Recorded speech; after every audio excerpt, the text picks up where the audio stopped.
final episode of the Leading Sheep's webinar series with Jason Wishart from Invasive Animals CRC covers field trials and research projects in the USA and in Australia. We're working with some US partners at the moment on the development of sodium nitrite and hog iron, but also the hog hopper. The hog hopper is being tested in these states here, mostly in Texas, where they've got large feral pig numbers, because in America, feral pigs populations are exploding, and they actually don't poison bait feral pigs at the moment, so the populations have spread significantly. They're nearly present now in all states, but the only way they'll ever be able to bait feral pigs over there is to have a target-specific bait delivery device due to the abundance of non-target omnivores, and the hog hopper may be just the thing for that. So we've been working closely with those guys over there on that, and so far it's working really well. As you can see up here, one of the main species is Raccoon. They have gotten into the device, but we're working on ways to figure that out. A majority don't, but one animal did. The other animal that I guess would be a concern is black bear. They're a very big, strong animal. They may be able to get into the device, but we may be able to look into things to avoid that. So timing of baiting, so when bears are hibernating, those sorts of things. And these are the sort of projects, I guess, that I've been working on, where we're trying to incorporate some of these things, some of these products into real management situations, and also just to learn a bit more about feral pigs. So the Macquarie Marshes project was a CFOP project, and it was 3 years. It was a large project between multiple organisations, which was the Central West Catchment Management Authority, Northwest and Central West LHPA, and the Invasive Animals CRC.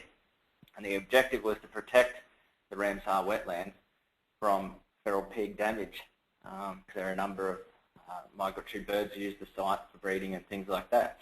So our component was to study the diet of feral pigs, get a bit more of an understanding, some of the activity patterns, which we did via remote cameras. Bait attractants, so what works there, because it's quite a difficult area to bait feral pigs because resources are often quite abundant. And we also did some work on the genetics as well on feral pigs, like what is the size of the area that we need to target the entire genetic population. And all this was condensed down to management objectives to work out how we might be able to manage feral pigs better in that particular area. So that worked really well. It was a good study, and we found that feral pigs were mostly nocturnal in the area, regardless of management actions that were being undertaken. So even if aerial shooting was undertaken, or if there was no management undertaken, feral pigs were mostly nocturnal, particularly during warmer months. The diet, again, confirmed very similar to elsewhere, that they did consume animal material, but it was low at the time. So that was mostly things like frogs. Also found snakes in the diet as well. The other thing, we tried several different bait attractants. Of those, there was molasses, carrot-sweet,